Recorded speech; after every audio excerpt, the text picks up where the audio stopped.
자, 오늘은 이는 그 목수의 아들이 아니냐입니다. 여기 보세요. 이는이 누구예요? 목수는?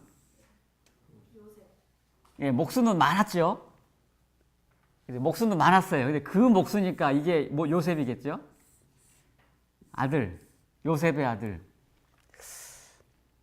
이 말이 주는 어감은 어떤 어감이에요? 비아냥거리는. 별 볼 일 없는. 그러니까 나사렛에서 선한 것이 나겠냐 했지만 나사렛 사람들도 그렇게 생각했나 봐요. 그죠? 스스로를. 선지자가 고향에서 환영을 받지 못한다 그랬잖아요. 선지자가 고향에서 환영을 받지 못하는 이유가 뭘까요? 유년 시절을 다 봐왔다. 그러니까 유년 시절에 뭐 장난스럽고 남의 집 수박 서리해 먹고 뭐 하여튼 뭐 이런 거, 남의 집 장도 깨고 이런 걸 봐왔기 때문이잖아요. 일 수 있겠잖아요. 예수님은 그런 거 없었죠. 그죠? 예수님의 유년 시절은 어른들이 봤을 때에도 특별하고 남달랐잖아요. 예수님의 유년 시절에 뭐 예수님이 별로 별 볼 일 없었어 뭐 이제 아니면 그 아이 그때 그 좀 아주 못됐었는데 뭐 이런 것 때문에 예수님께서 환영받지 못하시는 것은 아니겠죠, 그죠?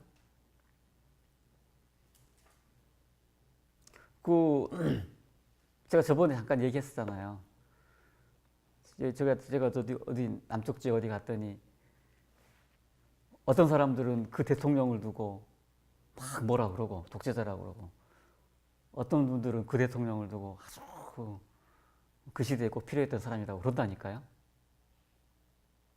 평가가 엇갈리는데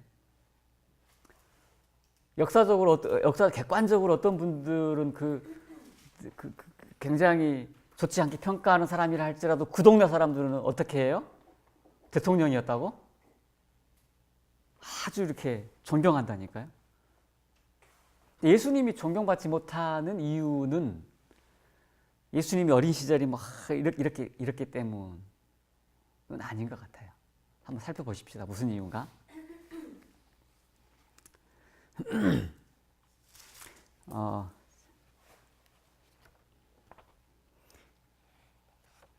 예수님께서 갈릴리에서 봉사하시는 것이 이제 6월절에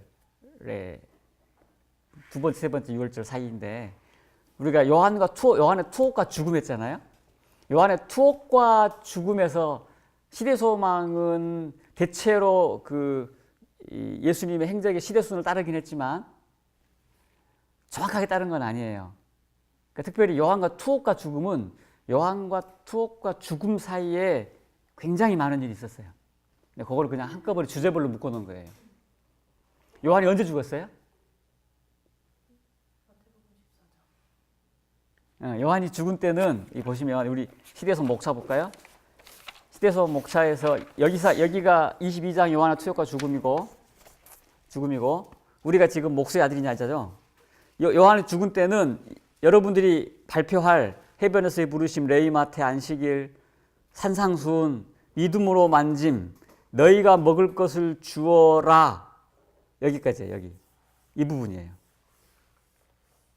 실제 요한이 죽은 때는.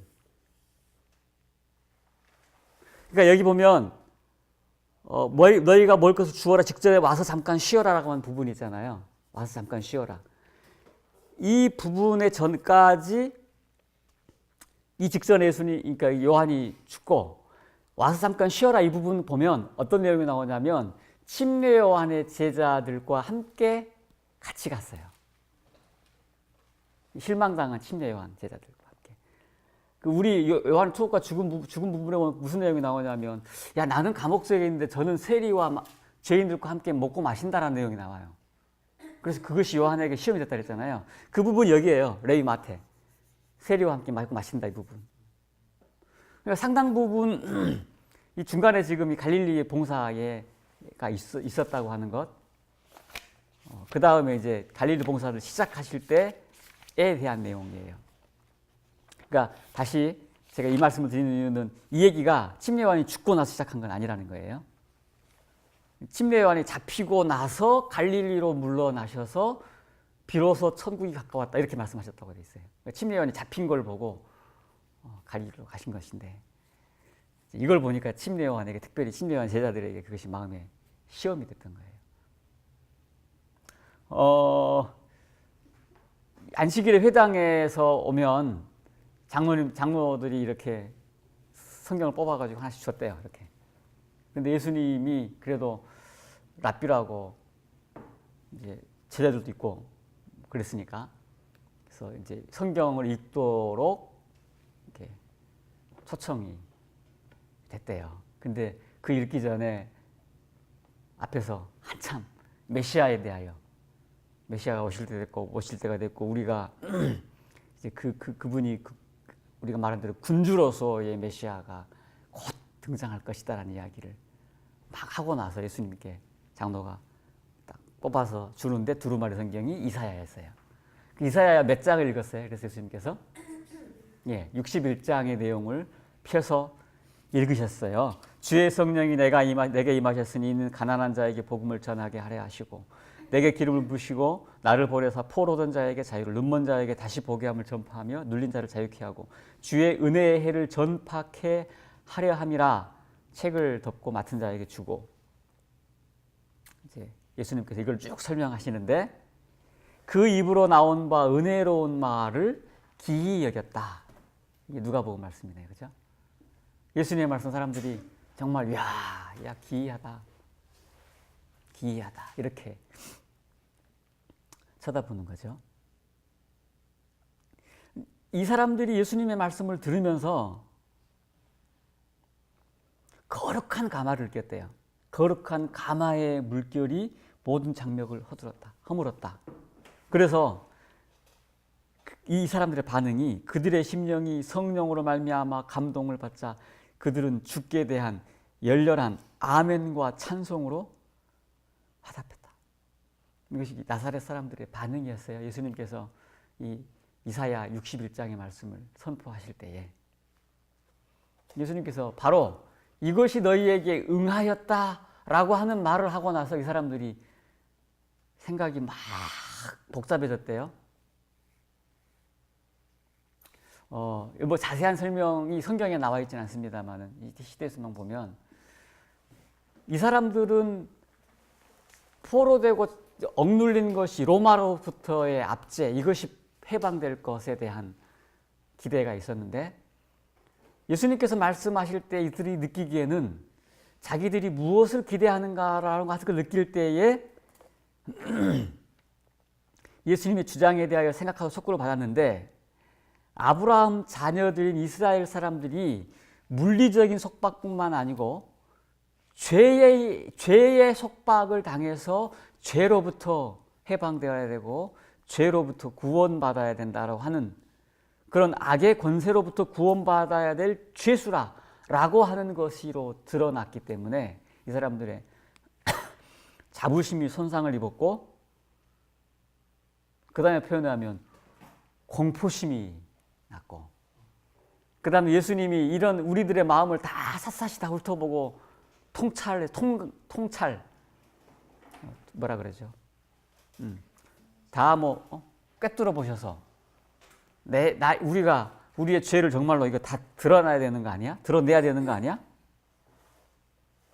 그렇게 해서 마치 검사받는 것처럼 겁이 났대요. 자기들의 행실이 치밀하게 조사받을지도 모른다라고 하는 생각이 들어서 그제야 이렇게 말하는 예수가 어떤 사람이었지? 그러니까 그거예요. 예수님의 임재 자체가 오는 마음속에 오는 정죄하는 의식에서 이 나사렛 사람들이 고민한 거예요.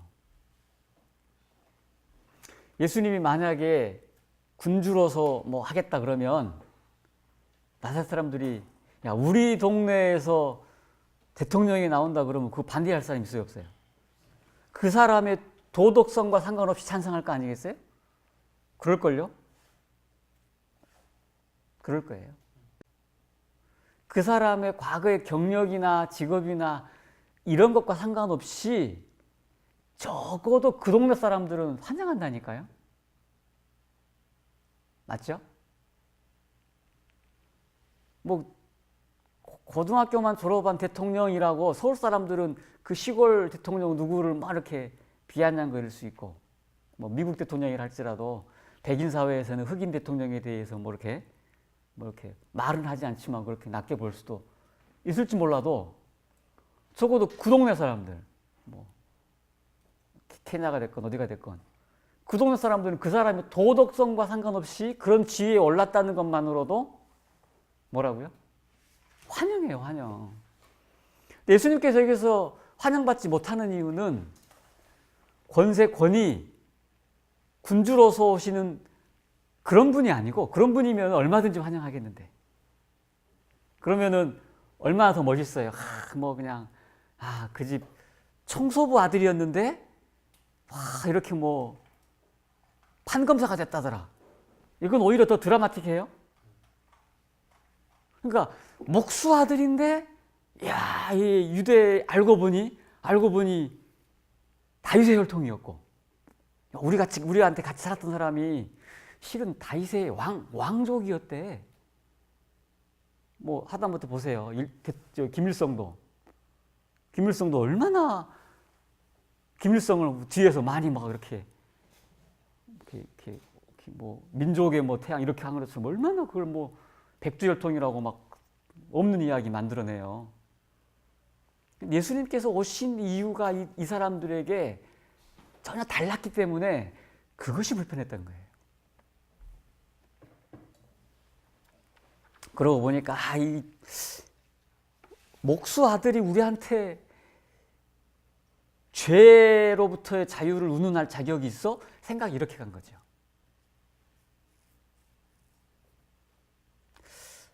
이렇게 의심의 문을 열어주니까 마음이 일시적으로나마 부드러워졌고 예수님께 대하여 열렬하게 환호하고 아멘 했는데, 성령의 인도하심으로 울어서 그렇게 마음이 화답했대잖아요. 근데 이런 의심이 들고, 여기 보세요. 그의 생애가 비록 흠이 없었지만 그들은 그분을 약속된 자로 믿지 않으려 했다 그랬잖아요. 그렇게 하고 나서 일시적으로 부드러웠던 것보다 그것 때문에 훨씬 더 강팍하게 어때요? 사단은 그날에 어두워진 눈이 열리지 않고 노예의 사슬에 매인 영혼이 자유함을 얻지 못하게 하도록 굳게 결심했어요. 그러니까 성령님께서 활동하시고 하시는 그 사이에 분명히 사단도 같이 작용을 하고 열심히 일을 하는 거예요. 사단은 혼심을 다하여 그들을 불신 가운데 묶어두도록 활동했다. 그들에게 말씀하신 분이 그들의 구속자라는 확신으로 감동을 받았을 때 주어졌던 표적은 이거는 무시하고 중요하지 않게 생각했다. 이게 마음의 문제이기 때문에 그래요. 예수님을 받아들이느냐 받아들이지 않느냐는 이 문제가 결국 마음의 문제였기 때문에 나사렛 사람들이 거절하게 된 것입니다. 은밀한 생각을 드러낸다고 하는 것을 이 사람들이 알아챘어요. 이 흠없이 산 그 목수의 아들이 우리의 은밀한 생각을 드러낸다. 우리 그때 그거 보지 않았어요? 투쟁의 시절에 많은 사람들이 있었는데 그 오가는 예수님의 노랫소리에 사람들이 편안해하고 즐거워 기뻐하고, 하루의 일이 힘들다가 오후 서너 시쯤 되면 예수님이 막 노래를 하면 다시 마음속에 원기를 얻고, 그래서 우리 읽었잖아요.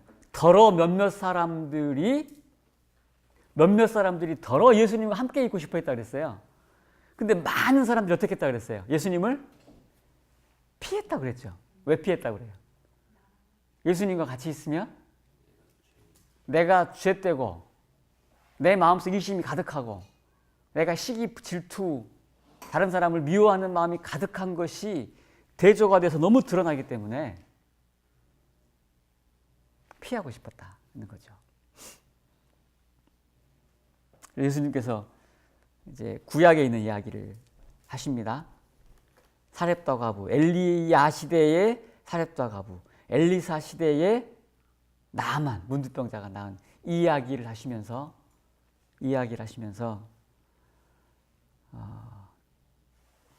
뭐예요? 정작 이 얘기는 무슨 얘기냐면 정작 그때 구원받았던 사람들은 이스라엘 본방인이 아니었고 누구였다? 이방 사람이었다. 사렙과 과부도 그렇고 나만 장군도 그렇고. 그러니까 이것이 이 나사렛 사람들의 마음에 질투, 그다음에 그 자부심을 얼마나 내리누르는 그런 말로 받아들였겠어요? 그러고 나서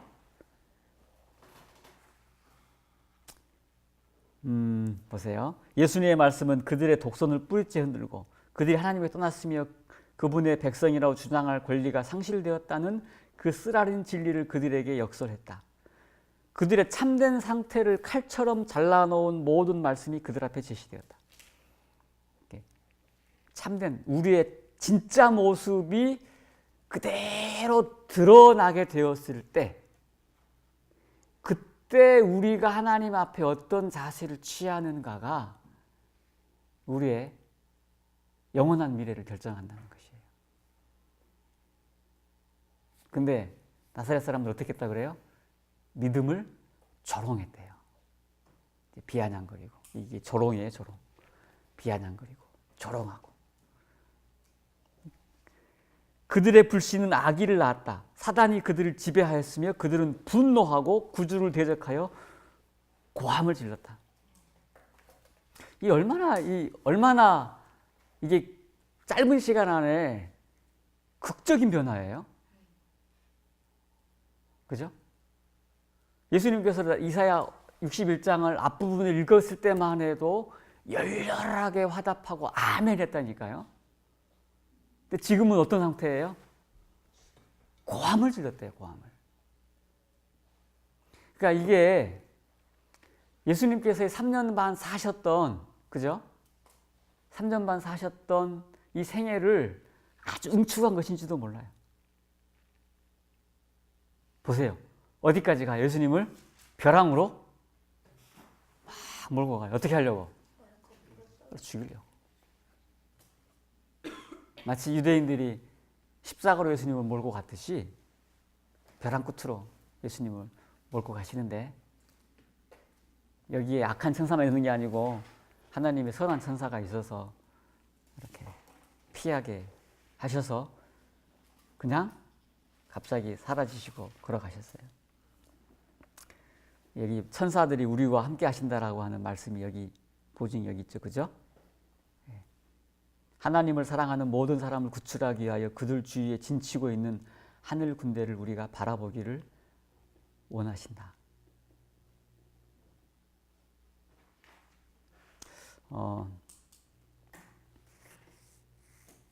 여러분들 혹시 지금 아까 제가 요한 얘기 시작했잖아요. 그죠? 요한하고 이 얘기하고 왜 지금 우리가 읽은 이 얘기가 요한한테 해당 안 됐죠? 이런 생각이 들 수 있어요. 그죠? 그렇죠. 그러니까 우리가 예를 들어 우리가 선교지에 갔어요. 선교지에 가서 어떤 위험한 상황에 처했는데 우리가 분명히 하나님의 천사가 우리와 함께 하시길 원하시고 우리가 눈을 들어서 우리 주변에 천사 한두 명이 아니고 하늘 군대가 있다고 그랬는데 이걸 바라보기를 원하신다고 되어 있는데 우리가 그렇게 기적적으로 구출이 안 될 수도 있겠죠? 지금 제가 이제 이 말씀을 다시 말씀드리는 이유는 이 모든 일들이 있는 동안에 요한은 감옥에 있었어요. 그러니까 요한의 제자들의 마음속에 오는 이 의심과 이것이 매우 합리적인 것일 수 있다라고 하는 거예요. 이것이 지금 우리 마음속에 있는 생각일 수도 있어요. 그렇죠? 아무튼 예수님께서 그렇게 하시고 이 22번째 문단에서 예수께서는 한 번도 회개하라는 요청을 하지 않고는 그들을 단념시켜 하실 수 없었다. 이렇게 되어 있는데 그래서 갈릴리 후반부 봉사가 끝날 무렵에 유년 시절의 고향을 다시 방문하셨다. 이것을 제가 성경에서 어디에 이런 구절이 있나 찾아봤는데 제가 찾아보지는 못했어요. 아침까지 제가 막 찾다가 이 말씀의 근거가 어딜까 찾아봤는데 제가 찾지는 못했어요. 아무튼 이 갈릴리에서의 봉사 우리 본 거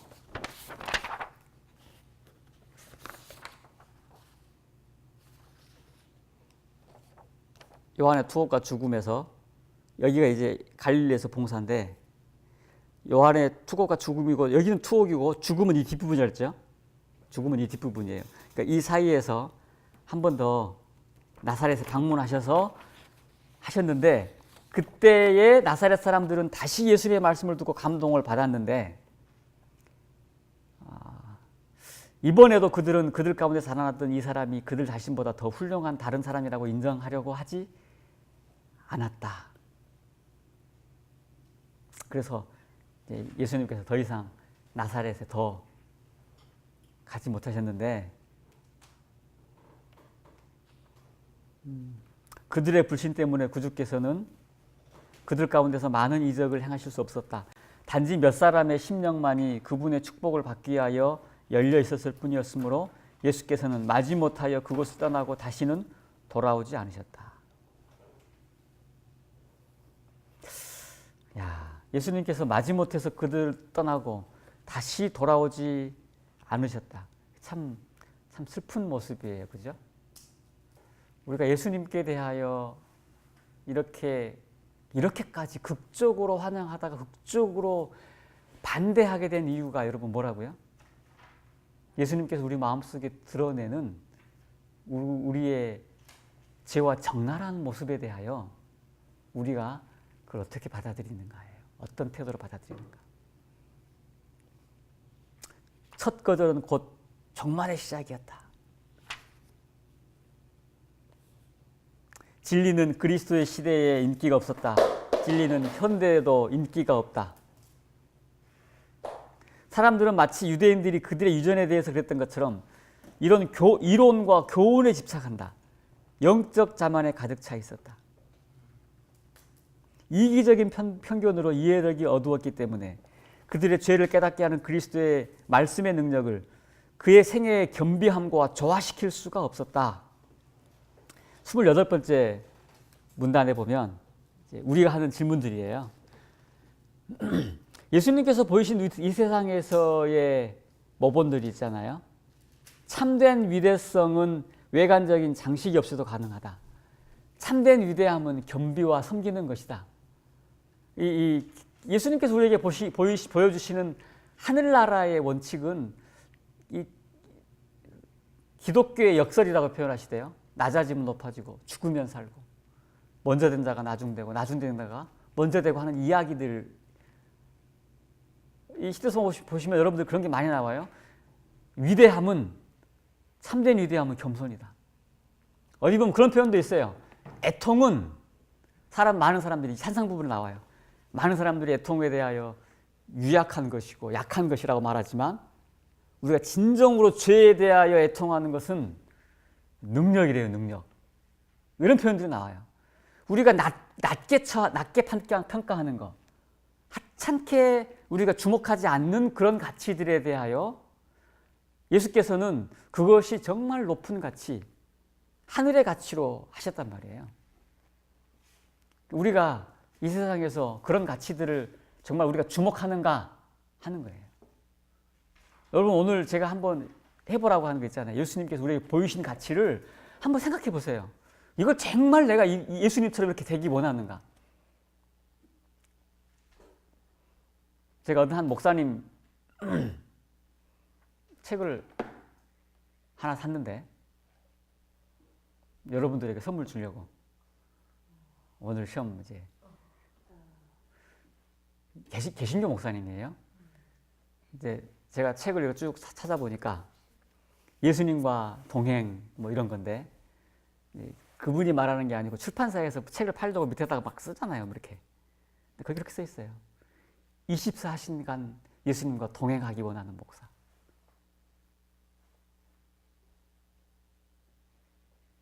예수를 바라보자라는 책이에요. 야, 이걸 보면서 제가 야, 도대체 이분은 어떻게 하길래 24시간 예수님과 동행하기를 바랄까? 제가 이렇게 궁금했거든요. 그러니까 이분이 생활하면서 자기 생활 속에서의 이 예수님과 동행하는 그런 소소한 이야기들을 이렇게 쭉 컴퓨터로 늘 페이스북이나 이런 데다가 SNS에다 남겼고 그걸 이제 책으로 모아놓은 거예요. 거기에 이런 내용이 하나 있었어요. 무슨 내용이었냐면 어느 교회 집회 가가지고 주 예수보다 더 귀한 분은 없네 이 세상 부귀와 바꿀 수 없네 영주 굴레 대신 돌아가신 그 놀라운 사랑 잊지 못해 세상 즐거움 다 버리고 세상 사랑 다 버렸네 주 예수보다도 귀한 분은 없네 예수밖에는 없네 이렇게 1절을 부르고 이 목사님이 마음속에 굉장한 마음의 이 부담이 있었대요. 그래서 1절 딱 부르고 딱 스톱시키고 내 마음속에 지금 내가 정말 예수님을 이 세상 모든 것보다 다 버려도 예수님을 선택할 만큼 내가 예수님을 그렇게 생각하는가? 내가 내 스스로 자문해 봤다. 근데 아닌 것 같다. 나는 아직 명예가 좋고 이 세상 무엇이 더 좋다. 그렇게 말하고 내가 이런 마음으로부터 회개한다 라고 하고 여러분 이 노래를 다시 불러보시고 정말 이 노래 가사처럼 여러분들이 예수님을 그렇게 사랑하시는 사람들은 한번 노래를 불러보시라고 그러고 다시 반주를 하고 불렀는데 아무도 부르지 않더래요. 노래를 못 부르는 거예요. 그 노래를. 그러면서 여기저기서 막 울음이 터져 나오더래요. 울음이. 정말 예수님께서 말씀하시는 것처럼 내가 그렇게 되기를 원하는가? 우리가 노래 부르고 그냥 나불나불 하는 것 말고 우리 마음이. 그러니까 나사렛 사람들은 거기서 실패한 거예요. 그 부분에서.